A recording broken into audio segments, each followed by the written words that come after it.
to come and redo this poetry thing.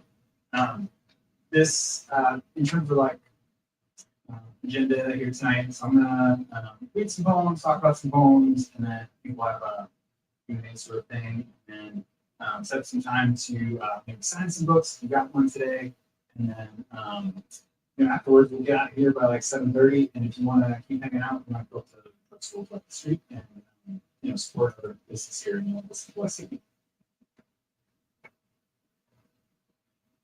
All right, so this book, Auscultate, and usually the first question I get is like, what does that word mean? Which I learned it in the process of this too. It's the like verb for listening through stethoscope to like heart or whatever else is going on in there. And so I really like medical language, science language, really pull from my research, my poems. I'm trying to have like the human element of that too, like my own kind of personal experience to some degree. But really draw from like environmental, like right about St. Louis, Missouri, environment here. So you'll get some words that frankly I've like mostly learned along the way as well myself. Because it's a friendly audience here where I recognize most of the faces. I also thought, and we're here in St. Louis, I figured I'd probably try to focus some of the poems on stuff that's kind of around here that you guys might recognize or maybe been to some of these places. I'll give you a little background on some of these too. So this first one is called Fire Break. Oh yeah, we did this at my first book launch. If you got a book and you want to like follow along, I'll give you page numbers. Yeah, give us page numbers. Because sometimes I struggle to like hold on to language when listening and poetry. So this would be page 8.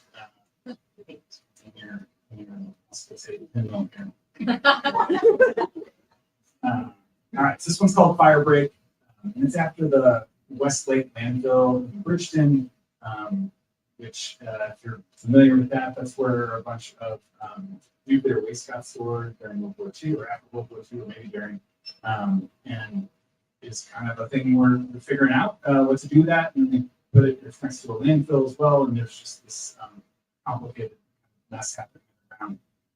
So I was thinking about that and like legacy, like it's called like legacy waste. This nuclear waste just kind of stays. And I also was kind of combining. My grandma's here front and center. My grandpa, my late grandpa, grew up. One of the places he lived was on Clayton Avenue, which is down the street from where I used to live. And I found that out, and I just thought that was really cool. It's kind of like this sort of like circular movement of time and people across it. So here's Fire Break. A rat scuttled ahead of me, trailing the corner where the sidewalk met cinder block wall, until it found ingress to one of the last abandoned buildings in my neighborhood. Delivery trucks cold each house, offloading fuel in yards where my grandfather grew up here. And mothers paid boys movie fare to shuttle it down the chutes. Dodging rats between brick homes until they emptied their shovels, boys called slow rats, twanging shovelhead resounding up and out the narrow shaded space. Today, my city's lights are coal-fired, and the retired North landfill has burned flameless in its bowels for the past 10 years. I didn't know oxygen bled so far subsurface. The Army Corps of Engineers had to bury a fire break as the burn one closer to some legacy nuclear waste interred in World War II. There's talk of rats when this ends, assuming the role of dominant species. Maybe they learn how, in time, to burn our epic or build with it. Calcareous fossils and carbonate mud lithified beneath the weight of shallow seas. Limestone remains here.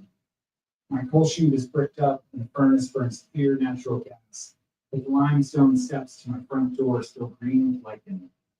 Like my grandfather before me, I scrubbed dirt and base plant life from the porous slabs. It was from that rock I saw a night crawler wriggling into the street below. I foresaw the desert life before it. I've seen the dead worm on pavement, animated by a legion of ants. With a stick, I tried to save the annelid, tossing it in my yard for our mutual benefit of its devotion to the soil, only to see it ride its way back to the concrete, fleeing the clove ride sprayed with chemicals the day before, earth burning with the fire you only feel. Let's see. We're just flip one page if you're following along. This next one, Anthony in the audience, my brother Anthony, and my dad have kind of like a relationship to this one. We had the opportunity to go up to Boundary Waters in Minnesota, where it kind of meets Canada, and kind of see this canoeing trip that was in Boy Scouts. This, well, I'm not going to say more. This poem was born of some of that experience. It's called Leeches. After hunting mussels from shoreline rocks, my brothers and I pinched leeches from our legs while our catch boiled on the fire. The three-toothed parasites tugged at our skin, released, and then writhed on the embers where we put them. One clamped onto my thumb before it went, clawing I admire, and evidence for what I fear to find beneath the surface. Even sauteed and salted, the mussels weren't good, but we'd taken them, so we ate all we could and fed all we couldn't back to the dark green water. Anthony, remember that? Sure do. Yeah. We just got out of this water, and there's all these little things attached to our legs.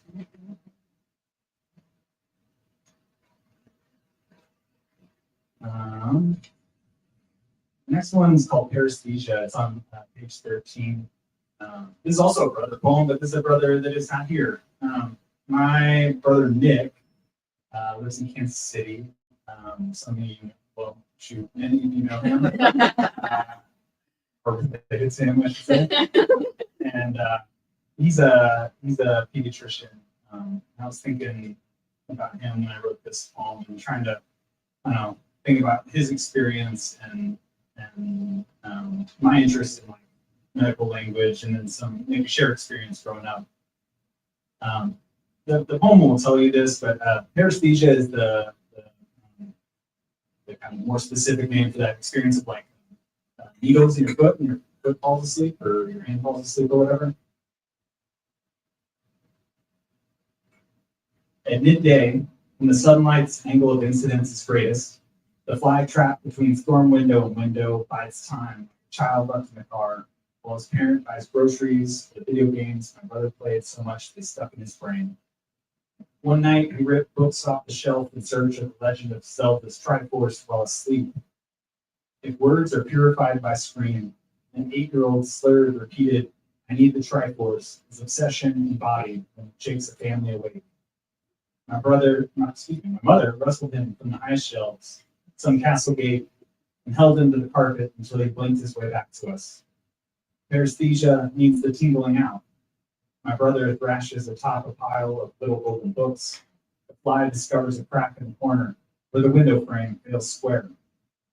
Phantom needles in the foot after pressure on the peripheral nerve withdraws aren't as scary as knowledge that damage has already begun. Once, Mom in a store, I touched her car's cigarette lighter to see if it would really hurt. Dumbly nursing my thumb in a cup of milk, squinted through the early blistering while my brother distracted her on the way home. He's a doctor now. Given the festering wounds and viscera he's seen, I worry about what sticks. Deep in a 24-hour shift, he steals some rest in the rack room. Would he purify all his Latin words or rise as the flesh of our cavernous insides?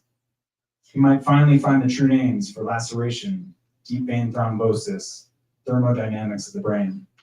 How fast dream sense gets lost, the mind enthralls with reason once the body begins to move. But not for him. He'd wake 6 stitches into closing a woman's foot and telling her things about the untold spots on her lung in vision, and blink, and blink.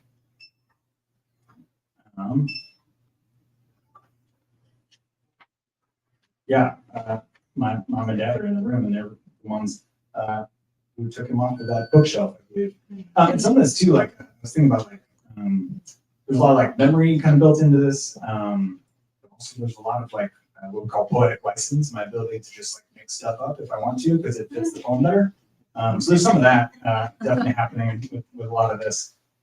I'm trying to think what else. I hear he's told me he no longer sleepwalks. That's resulted itself in age. But I did burn myself with a cigarette in my mom's car. I don't know if she ever knew that. You know, I'm sure you're not doing You're not the only one. This is bad. I also was thinking, I was reading that last night as I was preparing, I was like, huh, that like ages me, because like how many kids get left in a car while their parents go to the supermarket anymore? Put away. I was thinking the same thing, how many cars have. That's right. Okay. Yeah, starting to age myself. There's one poem called 1983, so that fully ages me. That's very clear. That's number here. All right, this next one, I'm going to move into the second section, which my editor of this book, who did a great job, his name is Barrett Warner, he really helped me kind of reimagine some of these, dust some of them off. One thing I was just talking to Jason before we got started here. One thing that's kind of interesting, or I don't know if it's interesting, but I published this book second of my two books that I've published, but almost all of this was written before my first book. They're just kind of like published out of order because I don't get to decide when people say, yeah, we want to publish your book.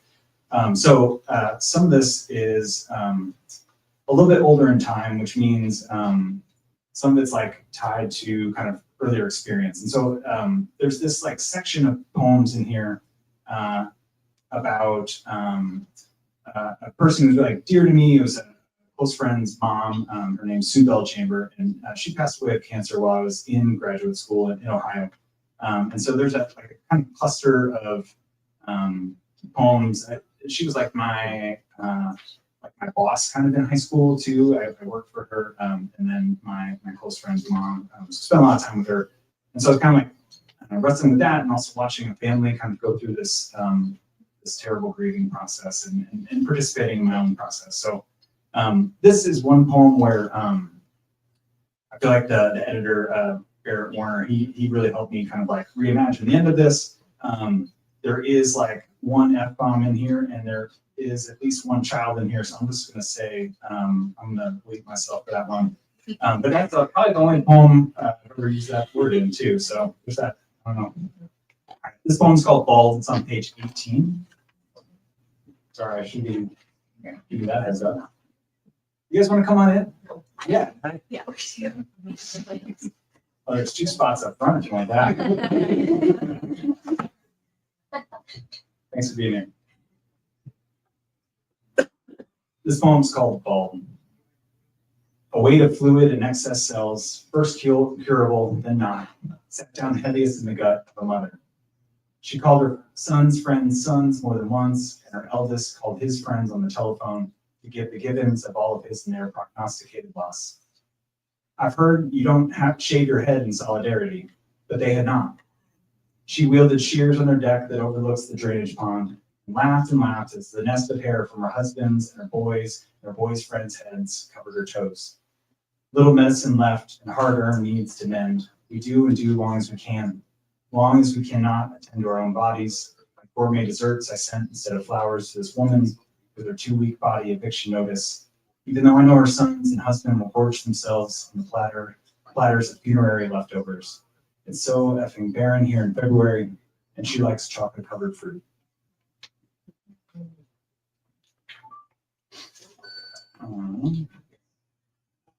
Yeah, if you go back to the book, there's a stretch there, the poem before that, and then the next 2 are kind of this little series about some of that experience. Let's see. I didn't like keep track of time at all. Oh, we're doing the break. We're going to go to the last chamber, which is the 4th one. No, sorry, second last chamber, which is the 4th one. Page 58. I mentioned that a lot of the poems here are influenced by my time here in Missouri, in St. Louis, where I've lived most of my life. And this particular one is set in Lone Elk State Park. I'm sure a lot of people here have been there. I'm just thinking about like, it's like this park, but like, and it's a preserve, and the bison are preserved, but there's a big fence, and we have to like drive through. I was like, just kind of this weird interaction of humans and animals, and like who's really outside, and just like how much of my experience, and it occurred to me as I was writing this, like how how much of our experience lives in a car, especially here, I think, in St. Louis, where we have kind of like smaller city, less public transport. So this poem's called Preserve. 3 bison grazing on valley bunch grass, cameras poking from the windows of cars, idling on the one-way road, a snow of cottonwood seeds across the dale, and bison backdropped by a vacant cherrywood barn. Down windows so I could feel closer. A pop-up thunderstorm, buoyant plume of updraft, that condensed and dropped its crass burden of water on the park, prodding the bovids into shelter. Rain driving their smell back to earth, rain and dark smearing most everything from view. The parade of brake lights crawling up the switchbacks and the sign we pass. Remain in car, bison of damaged vehicles before. How much I've experienced only inside this glass and metal crypt of a car. The exit betrayed by chain link and barbed wire, but the rumble of a cattle guard made me feel outside.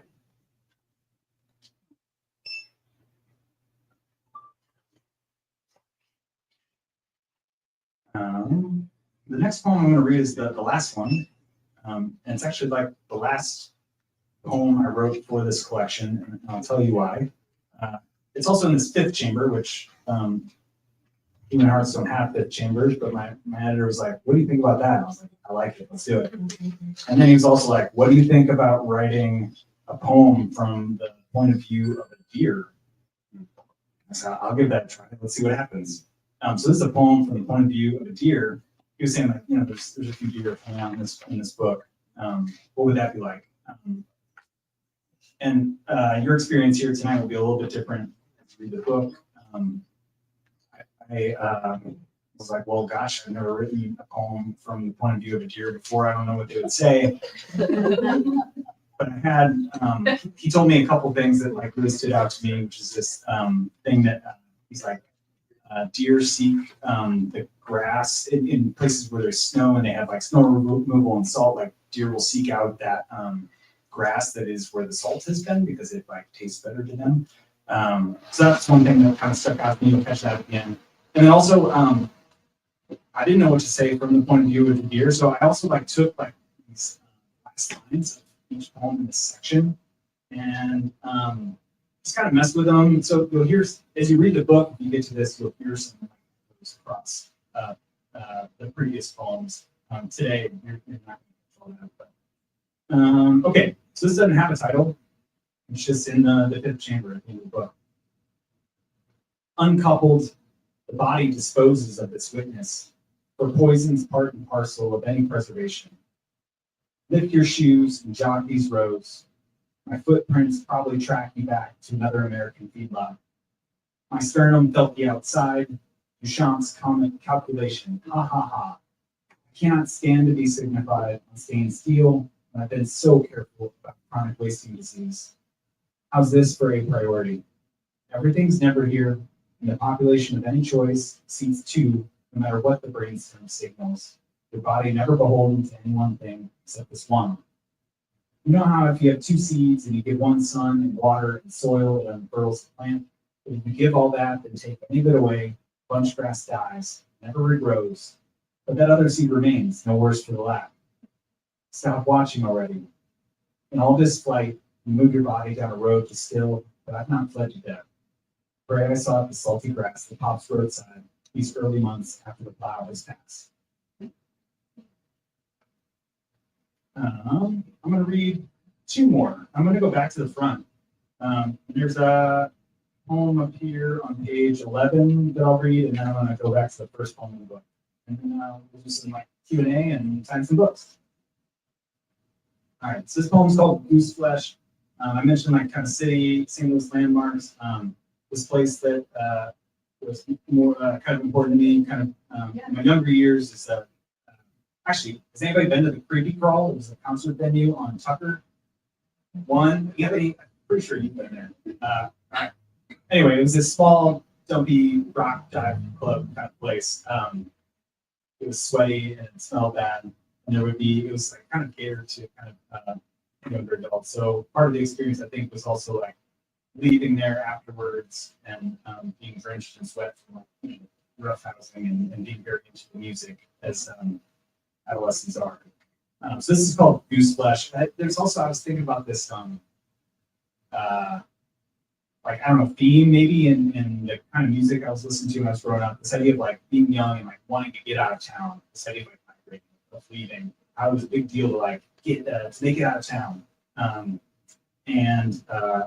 was also thinking, like, shoot, I left it, and I'm back, and I like it here. So this is a little homage to the creepy crawl. Goose Flesh. After the creepy crawl, St. Louis, Missouri. Body heat leeches in the winter thicken between us. On Tucker Ave, post-show, clouds rise from heads, and the goose flesh beneath our sweat-through shirts. Young, I feel my fleeing always as give and take. For scapulae to touch, my sternal skin has to stretch drum tight. Pulling coats on, we shiver in the hatchback, dying to migrate from here. But we must hold for breath that crystallize in the windshield to soften. And last but not least, I'm going to close with the first poem. It's on page 3. It's called Self-Portrait with Leap Second Vigil. It's kind of a mouthful. It kind of references a natural disaster, 2004 or 5, I forget. There was the cataclysmic earthquake in the Indian Ocean that caused the tsunami, and then many people died. It was terrible. I also learned in my researching that it shortened our day it changed the position of the Earth in space. It was so strong, and our days are 2.68 microseconds shorter because of that, which is a weird thing. That I was thinking about how that you've lost that much time out of your day since 2004. See if you notice it. I was thinking about time. I was thinking about so a leap second is this thing where like Earth spins at whatever rate it wants to. It's the Earth, but we like track our time, and we do that to like make sense of our experience.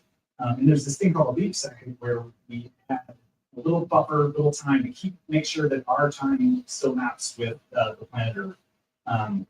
Which I thought was interesting and weird. So I was matching that with like this sense of like natural disaster, and human suffering, and then also there's this like experience that I had where I was very just like self-involved. I was thinking about that relationship between self and like experiencing others suffering. And here we are on the tail end of this tornado that tore like right through here.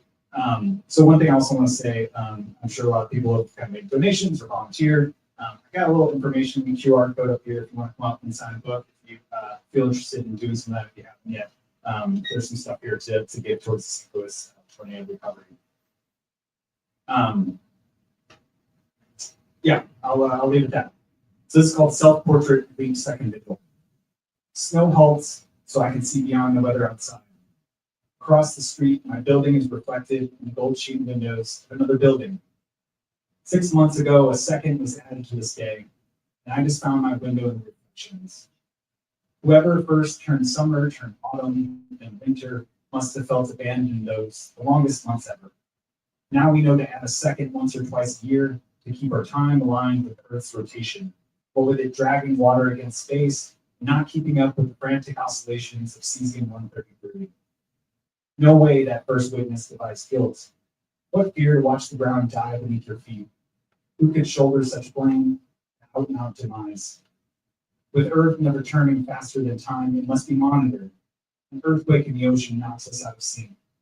I didn't feel it cracking across the globe, all 2.68 microseconds Earth stood still. But others learned the weight of level buildings. And here I am, straining to see my silhouette across a span of street. Each body is a building. My wristwatch keeps ticking too, but it suffers clock drift, everything else. Earth may have created the sins, but man called them, fixing them outside our buildings, the points and K-Path. How many more we can find in reflection? I peer through a one-way mirror to see my own golden eyes, like I could conquer the space between myself. No, it's a single body marked on granite with 2 dates. This one moved this many winters. If we're not vigilant, Moon slides into midnight or vice versa, and the dates lose meaning because the ocean doesn't quit grasping for all it doesn't hold. And astigmatic, I will not see myself.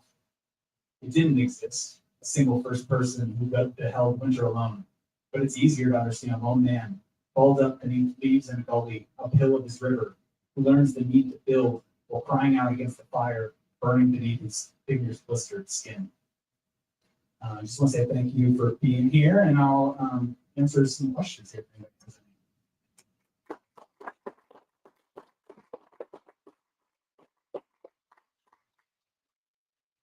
Any questions?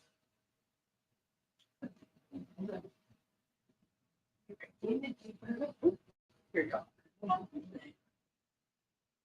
I just admire poetry and your writing. How did you begin? Sure. How did you first thought about it? Yeah. I wrote a lot of bad poems about my girlfriend in high school. And, yeah, right. Should have moved into music probably. And I wrote this poem for my grandma's mother, Gigi, that I think was framed up there. I was in that kind of like, I don't know, that interest in like expressing, and language has always appealed to me. So I mentioned like I'm fascinated by science and medicine and all that stuff, but I have like no business cutting anybody's body open in any way because I'll throw up. But I'm very interested in it from afar. So words were kind of like where I went with that. I took a great writing class in college, and I was just kind of hooked frankly. In poetry in particular, there's this poet named Morris Manning. His first book called Lawrence Booth's Book of Visions really like expanded what my understanding of what poetry could be. It doesn't have to rhyme. It can be about stuff that isn't like super romantic or abstract or something like that. So that really caught me, and then I'm just stuck with it. It's like this creative practice where I can go be by myself, be in my head, think through stuff.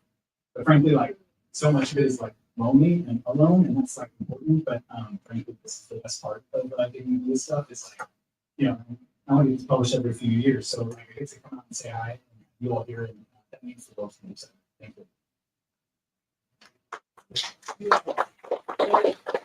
In mind as far as something. I have a third book in mind, and that it's written and ready to go. I'm just waiting for somebody to publish it. Like I mentioned, poetry publishing is hard. It takes time to just like find people. These folks actually might publish it, so we'll see. So that one, and that's I don't know. I'm like loosely calling it my Missouri trilogy. That's me, the third in the Missouri trilogy.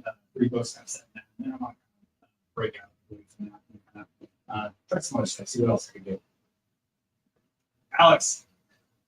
So you mentioned place a lot. Yeah. Place is very important. So this one was written quite a while ago. I mean, you wrote a lot of these things. Like 10 to 15 years ago. Yeah. Or started. So I mean, how do you think your writing has changed since you wrote this? Sure. It's a good question. Sorry for hard. No, that's a good question. That's a thinker. All right. So part of my experience of going to Ohio State with Alex, by the way, he was in my creative writing program there, and he's also here in St. Louis, was going there, and a lot of our classmates were from all over the place, and many were from the desert, the mountains, and the ocean. They're not from the ocean, the beach. And I was like, man, I'm just from Missouri, man.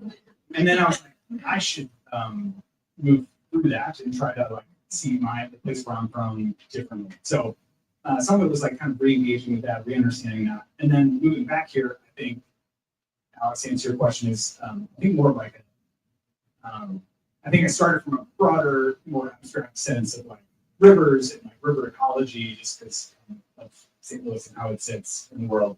But I think like more intimate engagement as I've like been back and to spent more time in this space as an adult and have like chosen it as my home in a long-standing sort of way. Good? Yeah. Cool. I approve. Yeah. But it's really good. Okay, about what you read.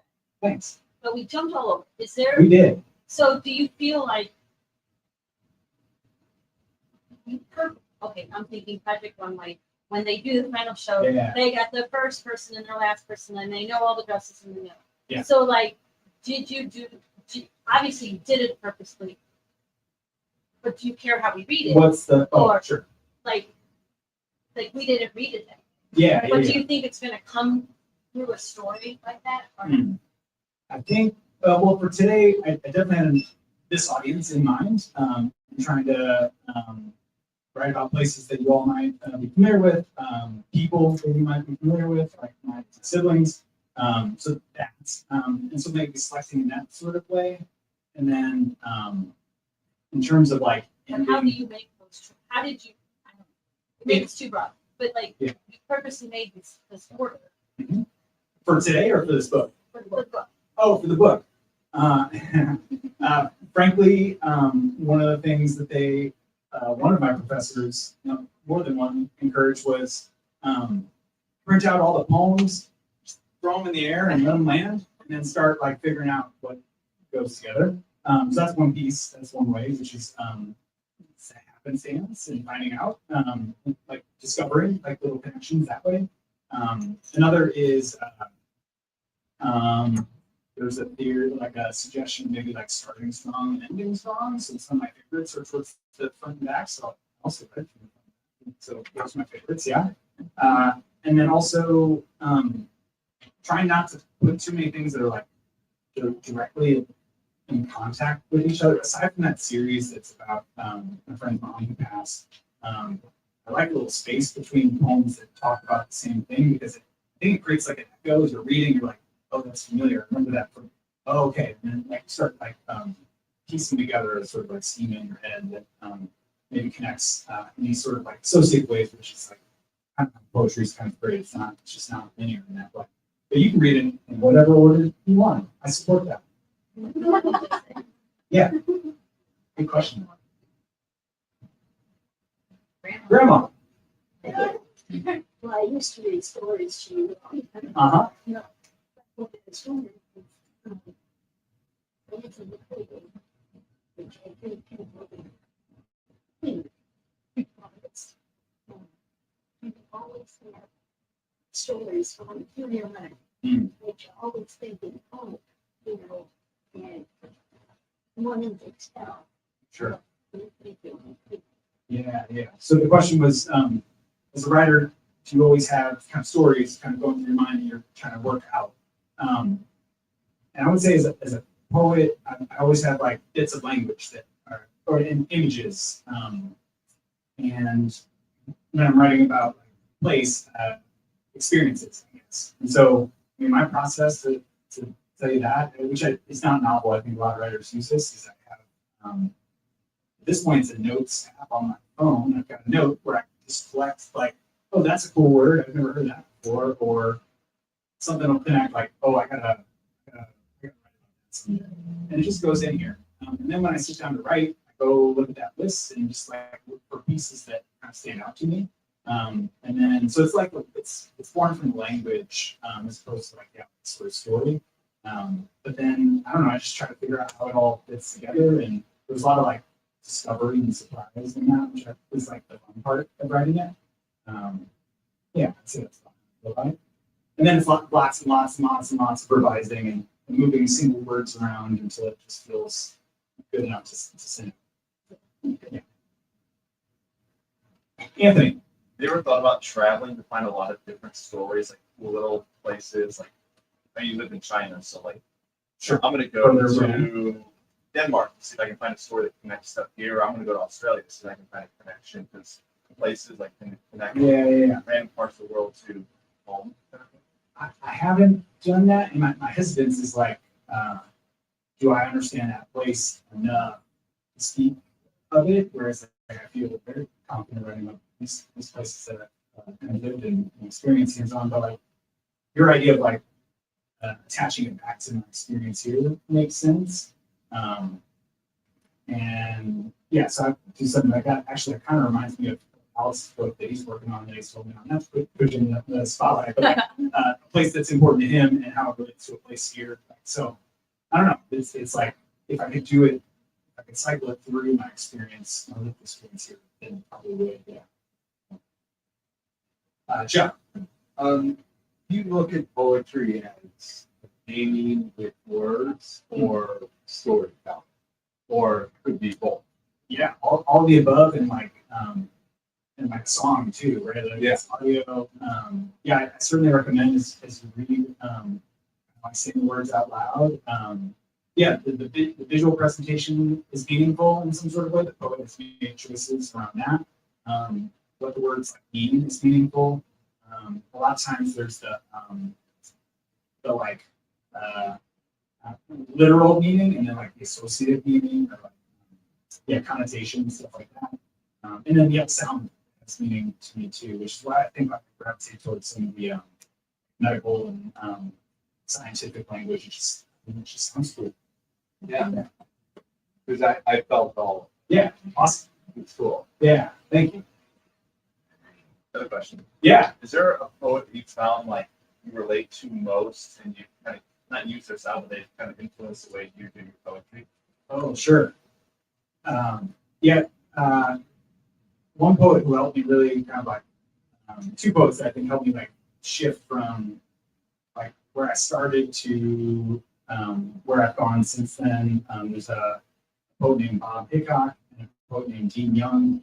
Dean Young was a nurse before he, or maybe while he was becoming a poet. I don't know the exact timeline, but so he was kind of like writing that medical language, and I was like, oh, cool. I'm not the only one who's like, not that I was the only one, but I was like, oh, here's somebody who's doing it really well. I admire that stuff. And kind of helped me understand ways to bring in more of my own experience as opposed to just like writing about what I see and feel out there and having my own kind of perspective on the place. So yeah, Gene Young and Bob Hickok were kind of early literary kind of mentors for me on the page. Are we done? Yeah, we have one more question, maybe? If not, I got one. Yeah. Since you wrote this so long ago, Mhm. and now you brought it back now, were there things that you discovered from these poems that surprised you about yourself? Yes, that's a great point. That's a great question. So what she said was like, hey, you are publishing this book and like re-engaging with a bunch of work from a long time ago. What's that like? Did you surprise yourself in some sort of ways? And the answer is yes. This thing that she kind of was just talking about. The editor on here was like, there's so much of like you as the poet like observing like when are you gonna get out there and get in the mix and like be in it? Why are you on the outside? And I think that's something that I kind of like understood my own kind of like growth as a human, being less reserved, being comfortable, being messy, or like vulnerable. And then that showing up, starting to show up in work and trying to like write about stuff that I feel a little bit even a little uncomfortable saying on the page, like, oh, people are gonna read this, like they're gonna know me. And so there was a little bit of like going back to this, like, oh man, yeah, that's how I was showing up. Like, and my professors in grad school were calling me out on it. I didn't totally understand it then, but like now my editor was calling me out on it, and I was like, yep, you're 100% right. And so he really pushed me to like expand some of these and like throw myself into it in a way that also helped. And then, frankly, like some of it, I was like, oh man, I wrote these a long time ago. I don't know if I feel super connected to these. And some of them, I'm like, damn, that's a good poem. Like, I mean, right there, like, that makes sense. I like what you did there. So there's a little bit of like appreciation for kind of younger me as well, which is nice. Did you change any of your poems when you went back and looked at the older ones? Yeah. To then publish this book? Yeah. Did you kind of rewrite some things? Yeah, sure. Yeah. And that's that the editor was hugely influential on that. He gave me a lot of support around just asking lots of questions. So, hey, what do you think about this? A lot of it's the endings. He's like, you're ending things a little too easily. Can you be more expansive? Can you reach farther? Can you say something a little more interesting? So that the endings have grown a lot since maybe like these were kind of originally published out in the world in magazines. Cool. Awesome. Yeah. Thank you. Yeah. Go ahead and get the signing started. I'm gonna move this out of the way, and you can, if you haven't purchased your book yet, you can purchase it at the desk from one of our booksellers, and then you can bring it over here to get it signed. Thank you. Thanks for being here.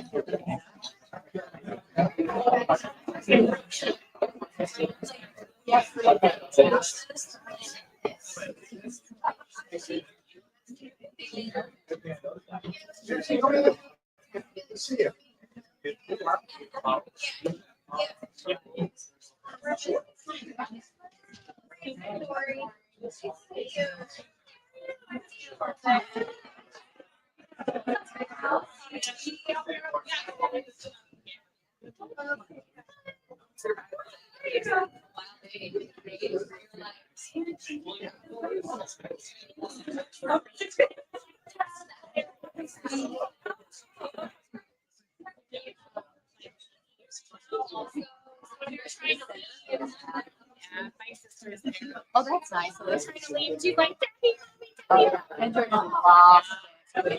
It was like, I used it.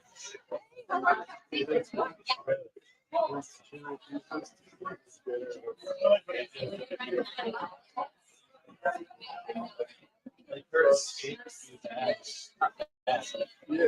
It's at home, never safe place. It's just so good. It's just, I mean, just doesn't like eating anything.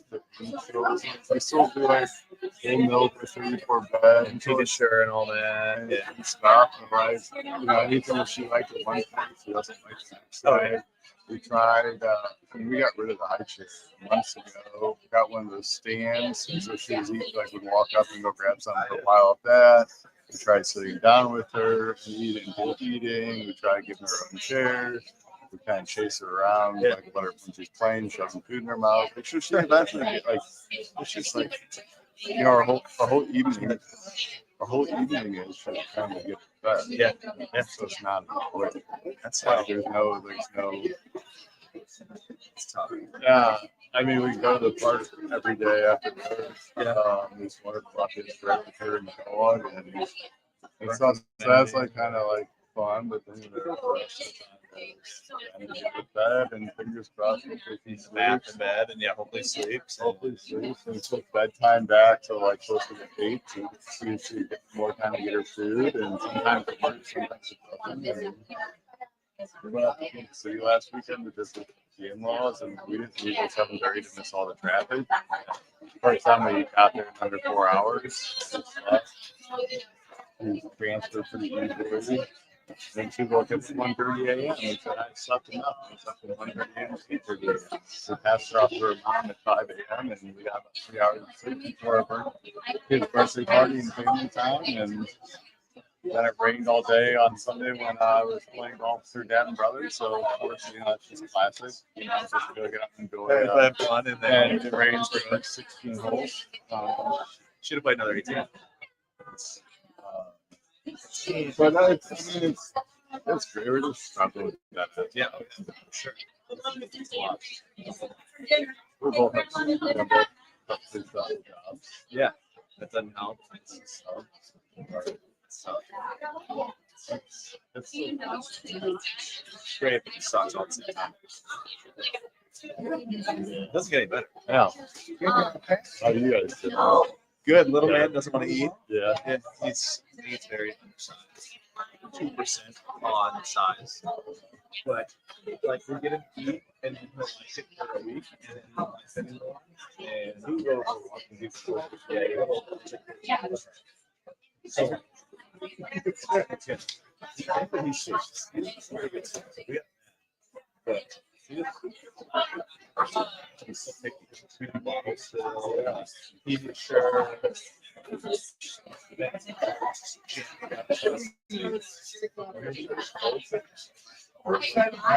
feel like they're taking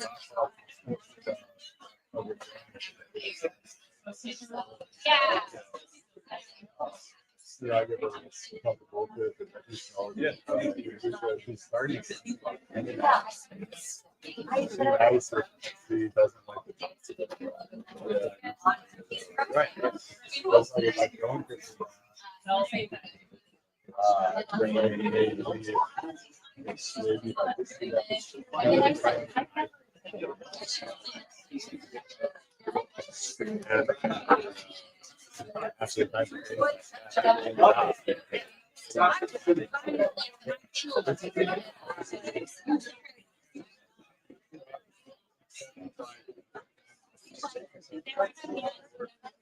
Forty-four backs up, and I made a mistake. I had that. You made off.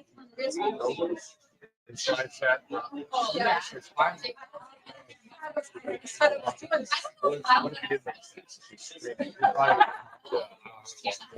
I cut my face.